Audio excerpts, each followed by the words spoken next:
Hello, James. It's good to see Hi. you. Good to see you. Yeah, excited to be here. I saw Absolutely. your other few guests there. That's a high bar to go against. So yeah, I'm Well, we'll excited. see how you do. We'll leave it up to the commenters. Yeah, yeah, right. Always a bad strategy.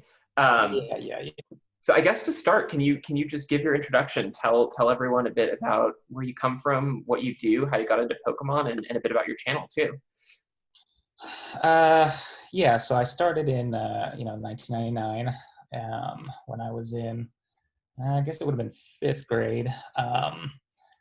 And I went through, I was totally into it. I think I went to, let's see, one, two, three, like six or seven schools growing up. So I was between schools, and this one I went to a new school right there in fifth grade, and I saw people in line, when you like lined up as your kid to go into class, and they were looking at this game, and I kind of looked over, and I was like, oh, that kind of looks interesting, and maybe I can be, actually get some friends. So I looked into it and got the Game Boy game, Pokemon Red, and I played that thing. I mean, I wore that out.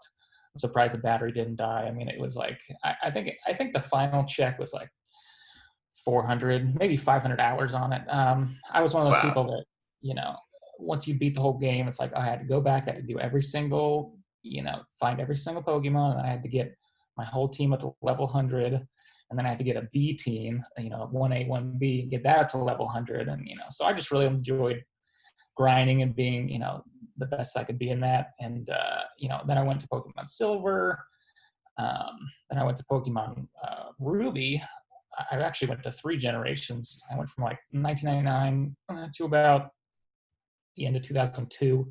I guess that's when Ruby came out, and then about 2002, I went to high school, and you kind of a loser in high school if you were doing Pokemon, so you can't really do that. So unfortunately, when you're young, you know, thinking about being cool and thinking about peer pressure is more of a thing. When you're adult, you just who cares.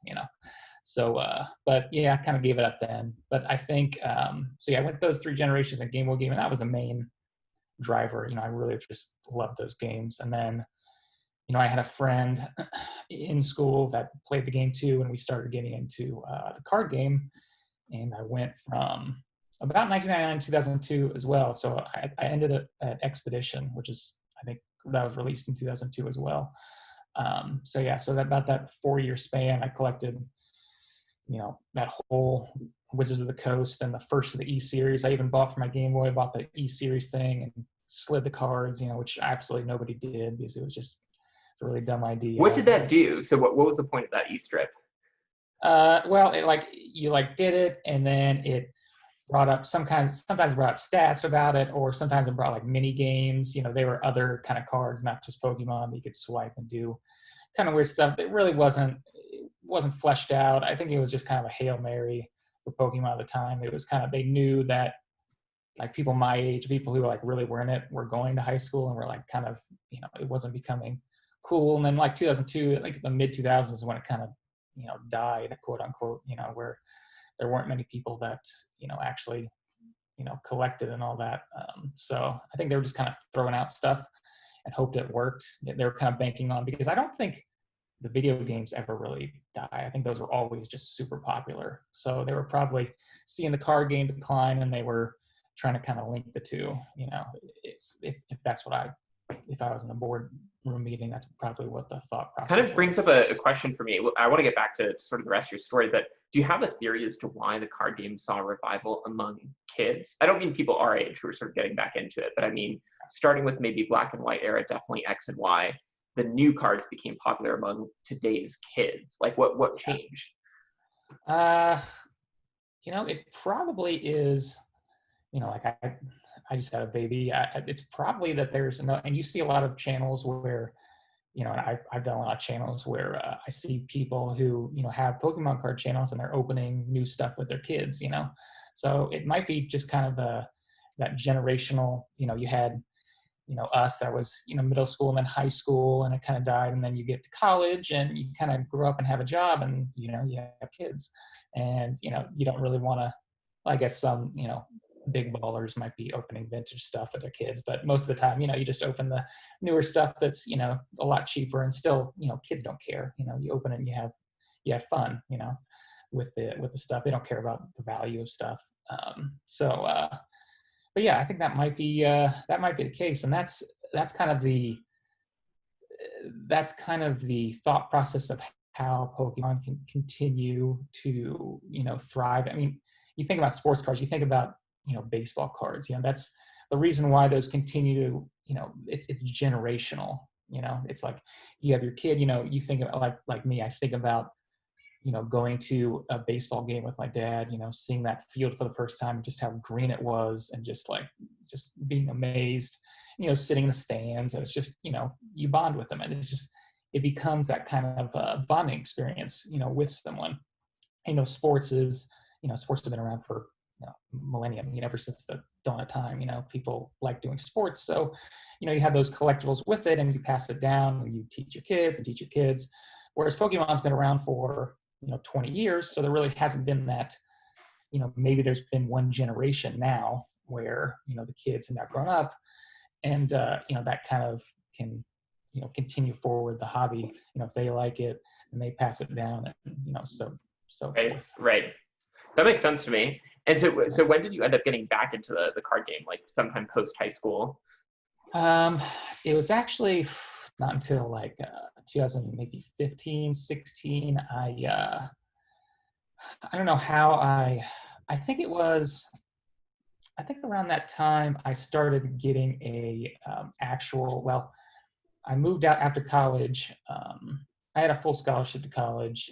I got lucky to get a good ACT score, and I didn't have any debt. So I was like, okay, so all my friends have debt, and so why don't I just try something, and I moved out to Los Angeles to try to become a screenwriter, which was completely different. I got a degree in finance and economics, and it was just like, because I was always I wanted to do the creative type thing. And I totally failed, lost all my money in Los Angeles because, they took, it's completely, the rent's ridiculous. And, I was working as like a line cook at Panera. So I was just trying to be a screenwriter and just a little money on the side. So that didn't really work out at all. So then I moved to Phoenix, where I am now, because I wanted to still live on the West Coast, but I wanted to a lot cheaper, which is Phoenix. That's why Phoenix is growing so much, because I think a lot of California people are moving here. Anyway, sorry if I ramble a little bit, but then I got an office job. I said I should actually use my degree, right? So when you're in an office job, a lot of the times you just, type on the computer and you're listening to podcasts or listening to YouTube. And I don't know, how YouTube suggests content for you or whatnot. I don't know how, but I kind of stumbled upon these YouTubers. A big one was Jim at Pokemon. He was around like 2015, 16 is when he started his channel, something like that. And I think I saw TCA Gaming, which I'm not sure if he was even before that, 7, 8 years ago when he started his channel. But I just started going down this rabbit hole. And I started seeing that, and they had their PSA returns. And Jim, especially, was just super excited, and he was getting these things, and he was saying the value of these things. And I was like, wow, those are still worth that much, So I think I called my parents, and I said, can you find those cards anywhere, that I still have anywhere? And they couldn't find them. And I was like, whatever. But I still watched the YouTube channels. And then like a couple years later, like 2017, they're like, oh, we actually found them. And it's like, what? Yeah. So they do still exist. So they shipped it out to me. I got them, and I looked through them, and just like Jim did, I just sent them off to PSA. What I did have, a big mistake, huge mistake I did. So I kept the cards in pristine condition, but my thought process as a kid was like, well, to keep them even more pristine condition, because back then, as a kid, you didn't really think of like top loaders or card savers or sleeves. You just put it in the binder, and the binder was like, then you don't touch it after. So I laminated most of my cards. I put a lamination card and put lamination over it, cut it out, put out holes.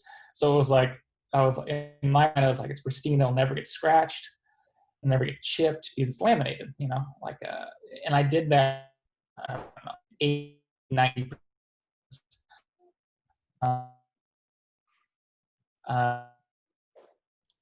Okay. Sorry about that. We're back. Okay, yeah. Sorry, that's my.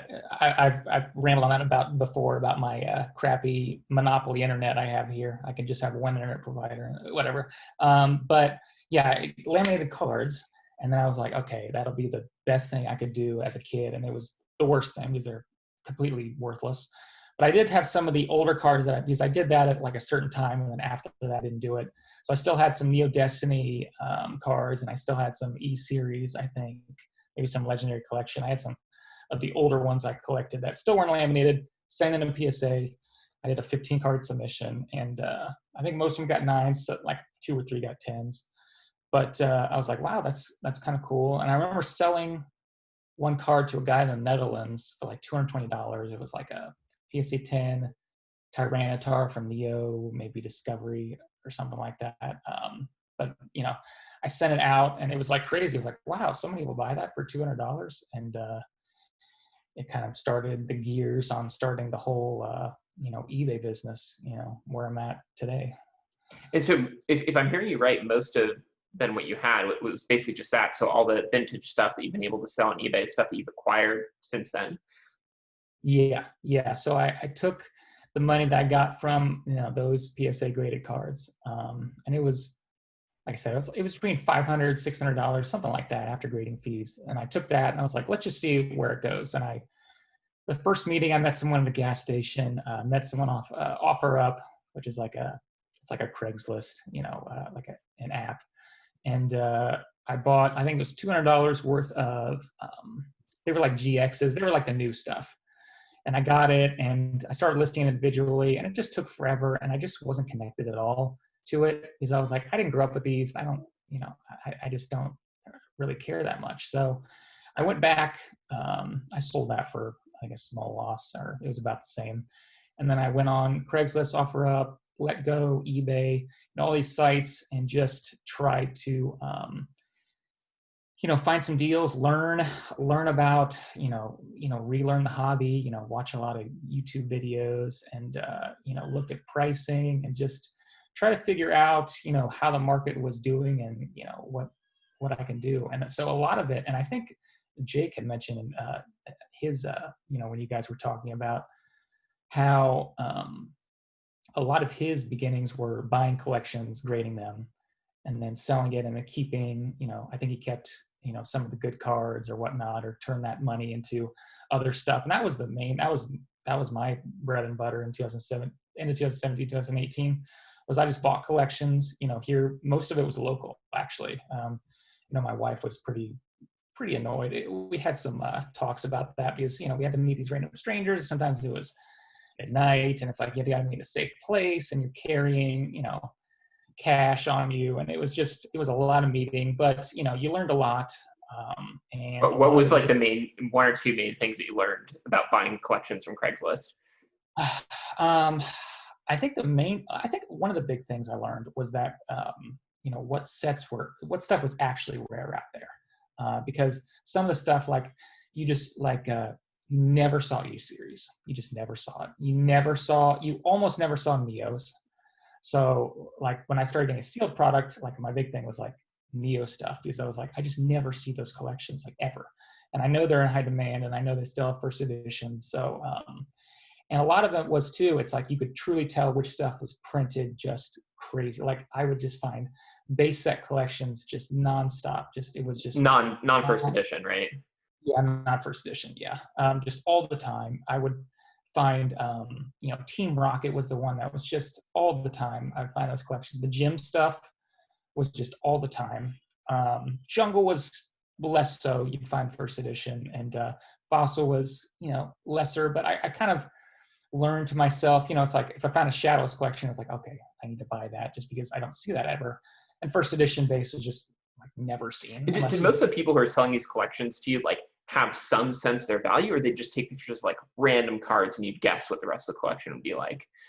Yeah, I think a lot of it was, I think still grading was not as prevalent, 3 or 4 years ago. It was gaining steam big time, but people just, I would buy it what they were loose on eBay, right?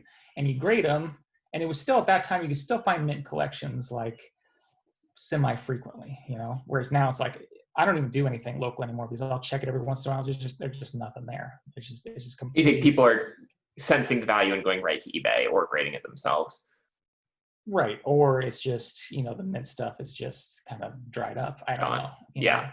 So I'm really curious specifically Yeah. how you came across some of the sealed product that you have, because I saw recently you sold vintage packs. You had some base set booster packs and Gym Challenge and Gym Heroes. How did those get to you? Well, it's all over the place. Honestly, it's probably at this point, it's either just finding the deals on eBay, which that's just so hit or miss because there's so many people that are looking for this stuff where it's just, if you don't catch it at the exact time when it's listed, it's usually gone. But a lot of it actually has been recently, and this is why I'm so glad I have the YouTube channel, is people will just email me, directly from YouTube, and they'll say, hey, I like your YouTube channel. I have this collection. Do you want to buy it? And that's what, I mean, probably 50-75% of the stuff that comes in now is from, it's kind of a really good thing I have going because, I've kind of learned that, I've seen bigger, like TCA Gaming, I'm sure he gets a ton of emails. Just, you see him buying collections and just people come to him and say, hey, you want to buy the collection? I know, I think you were a Magic guy, right? Like you were big into A little bit of everything. Yeah. Yeah. So I'm sure you watch like Alpha Investments or Right. I'm sure the same thing happens with him. I guess yeah, I'm curious, like when someone comes to you and says, I have a collection to sell, like how do you feel about pricing it? Because my impression is when you're buying stuff from Craigslist or eBay and someone says, here's what I'm willing to sell it for, you don't really need to have any qualms about it, right? They're willing to sell it. But if they come to you because they know you and they kind of trust you to give a fair price, how do you find a price that's both fair but still like a good deal for you such that it's actually worth your time? Yeah, I will tell them up front. I'll say, well, usually sometimes they'll come to me and just say like, here's the eBay price, and I'll come up to them and just say, just upfront, I'm a reseller, for most of the stuff.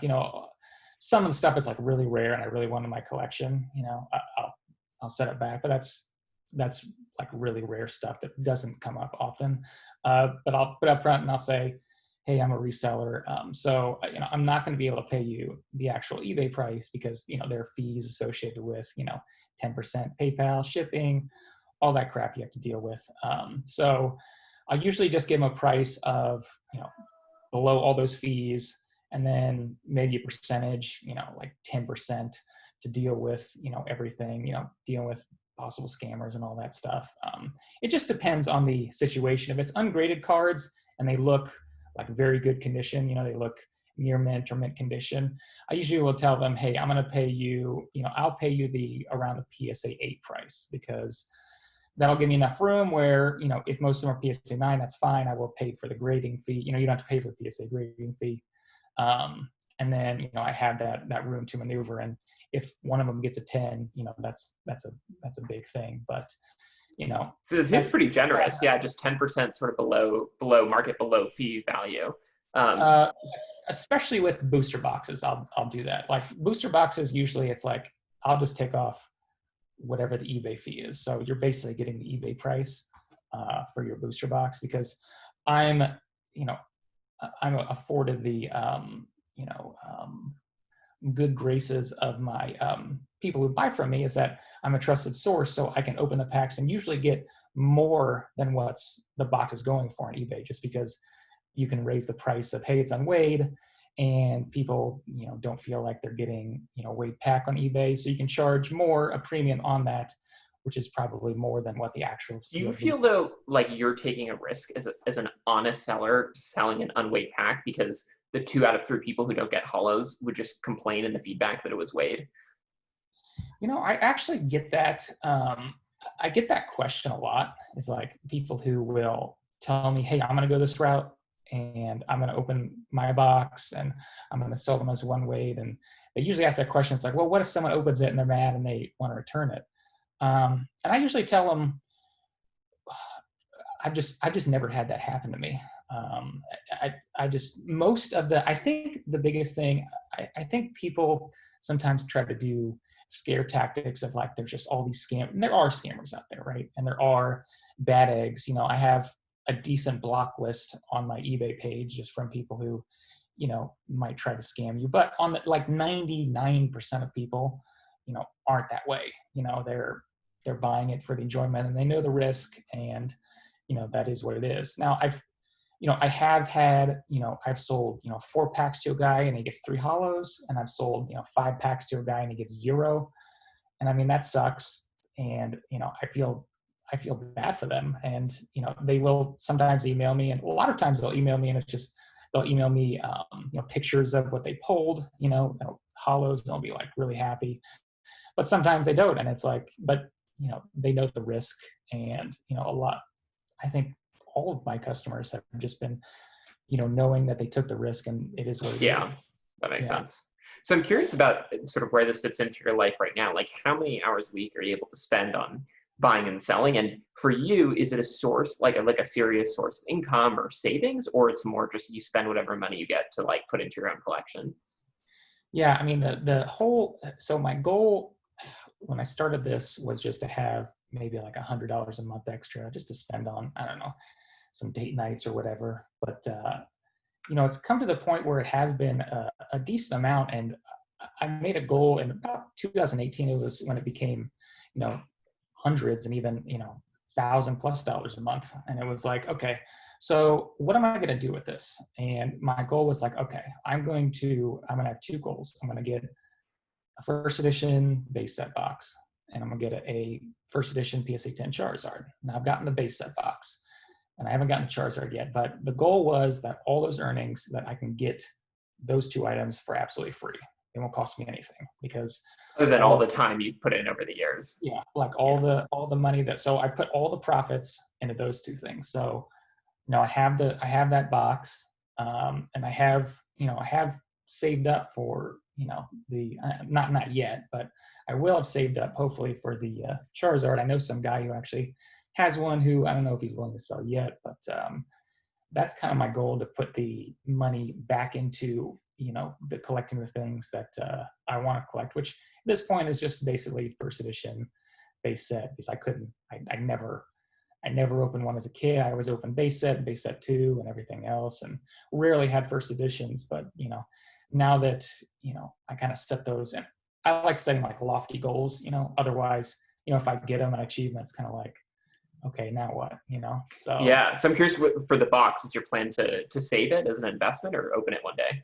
Yeah, I'm going to hold it as long as humanly possible. I know things happen in life where, stuff happens, you lose jobs, or, crisis happens where you need to, but if, nothing big happens, I'm just going to save it as long as possible. Hopefully, 10, 20 years down the line. Yeah. As long as you can resist. Yeah. As long as I, can resist. At this point, they're so expensive where, like, there's no way I could open it. Like, it would just be so ridiculous, to open that.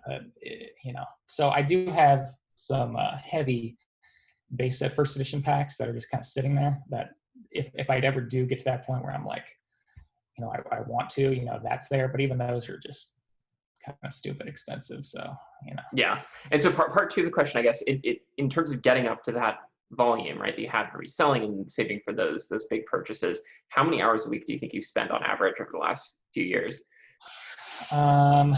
It's really hard to tell, because, I'm like if I'm in the bathroom, or I'm like, we're just walking around, like I'm on eBay, like checking stuff, I'm checking my email to like see if anybody wants to buy stuff, or if I have any, collections coming in. So it's just like constant, but it doesn't feel like it's work, because it's like, it's fun. Like I have on my YouTube, like a treasure hunt series. Like I just feel like it's a treasure hunt all the time, trying to find these things. And it's kind of like, the game board game that I was doing. I played hundreds of hours on that, trying to level up, and I'm basically just kind of leveling up and having fun, and trying to do it that way. So I don't know. I would guess it's definitely, I don't know, 2, 3, probably 2 or 3 or 4 hours a day. I don't know. But I also have a regular job as an accountant that I work, Monday to Friday for 40 to 50 hours a week. and then I had the YouTube. But the YouTube and the eBay, collection at this point are kind of melded together because, I use that to, show stuff that I'm bringing in, if people want to buy, but at the same time, people might want to sell stuff to me. So it's kind of integrated in both of them. That makes sense. So now I want to turn to we have about 5-10 minutes left. Turn to your accounting finance skills, and basically the classic question of what is going on with the market right now. Do you think this is a bubble? Where do you think we're going to be in like 1 year, 5 years? What's your take on all that? Well, it's really down to really what happens with all this, all this Federal Reserve just pumping these trillions of dollars, into the market. What really is the after effect, of that? They happened, in 2008, 2009 with the quantitative easing, when the Fed just pumped, once again, billions and not trillions of dollars into the market. And people are always saying, oh, there's going to be inflation. And the inflation just never happened, And I remember being in, economics at that time in school. And I remember the teacher just being kind of flabbergasted. Well, he's like, I'm not sure why, like there was a chance of deflation at that time. And it was kind of a weird time. Now this time it's a little different because they're actually giving money to the people instead of just big businesses. Now they're giving it to big businesses as well. But it's really just up in the air to what's going to happen there, and the socioeconomic, it's just, I think the biggest thing in this country is that the wealth gap just keeps getting bigger and bigger and bigger. And, it might come to a point where, there's such a big gap where, the rich have this huge amount of money and the poor have so little, where I don't know where Pokemon stands in that. I'm not sure if it's going to, get to these super rich where it's just out of the price range of everybody, and, all of the people who really can't afford it just either go to modern or it just kind of dies, or it becomes to the point where, I guess my thing is just, I don't know, like it's so weirdly up in the air. And this market, there's saying that, every bull market is the same, every bear market is different. And this, yeah, I guess I'm with you on, I think that, it's very much tied to macroeconomic factors, right? And kind of what's going to happen. Like, I agree with you, but some of the people you've probably seen that we've interviewed kind of have this counter argument that there is just a price floor, right? For some of the, especially the rarer stuff, but like basically once it gets below a certain point, people are going to snatch it up. So it's never going to like hit rock bottom. It's never going to become, in your words, like, for the exclusively rich.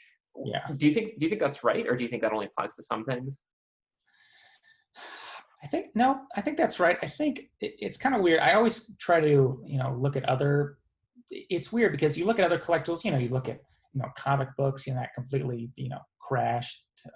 You look at, coins have kind of died out, but that might be due to just how, they tried to, there was a lot of fraudulent activity in that. There was,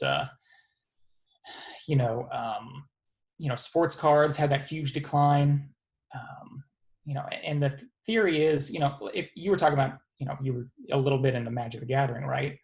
If you think about, like Alpha, Beta, Unlimited, those, what are they called? Starter decks or the booster boxes, half of those.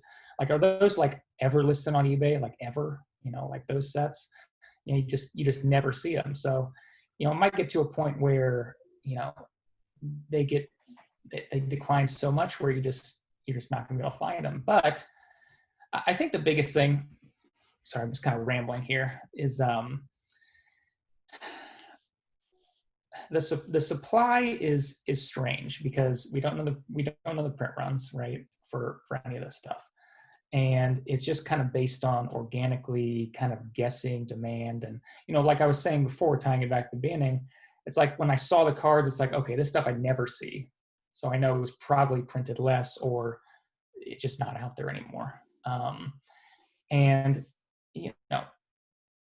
the supply is just the biggest question to me, because I think the demand is just always going to be there. Talking about, pass down to your kids, and people are always going to enjoy it. It's just the supply thing is just a big question that, I don't think anybody really knows the answer to, and you can just kind of best guess on being in the market for so long and seeing stuff that pops up.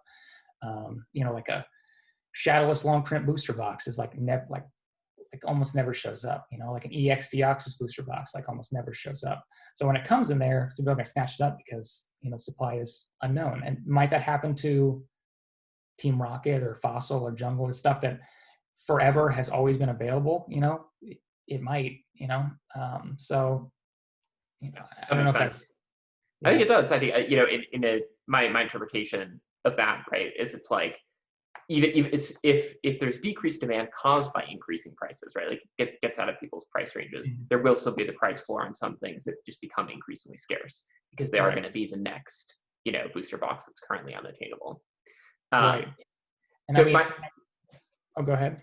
I was just going to say the question we like to ask everyone. I'm really curious to hear your take.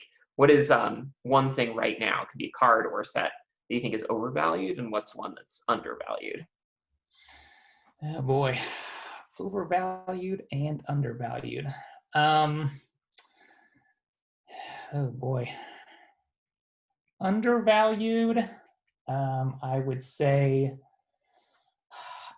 still, I'm biased because I have a few of these, but if there's like a guaranteed heavy first edition base set pack out there, I saw 2 of them auction recently, and I think it was like for $3,900 or $4,000.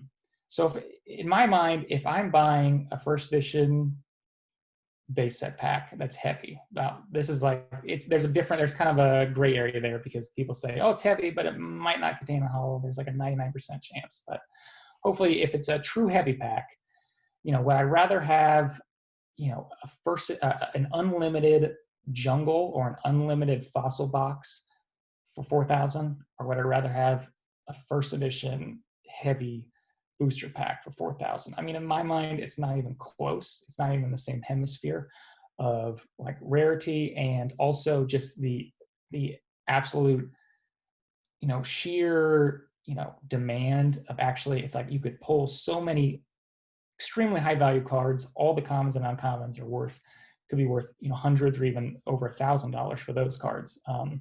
So the difference between the two is just not even close. So if I'm comparing it to other things, I'd say that is still undervalued. I think the thing that's been holding that back is, the first edition base set boxes we're selling for like $60, $70, $80, $90,000. So, people like in their minds divided it up. They said, well, 12A pack should be this much, and then the light pack should be this much, adding up to the actual sealed product. Whereas, I don't think it should be. I think they should kind of be, at this point, they're so rare that they should kind of be decoupled, where the value should be different from what the actual sealed box is. So once again, I'm biased on that one, but that would be, if those ever show up for auction, I think those prices are really good. That makes sense. And then as for overvalued, let's see. I would say overvalued. You're kind of putting me on this. I should have thought of this question before I came on here.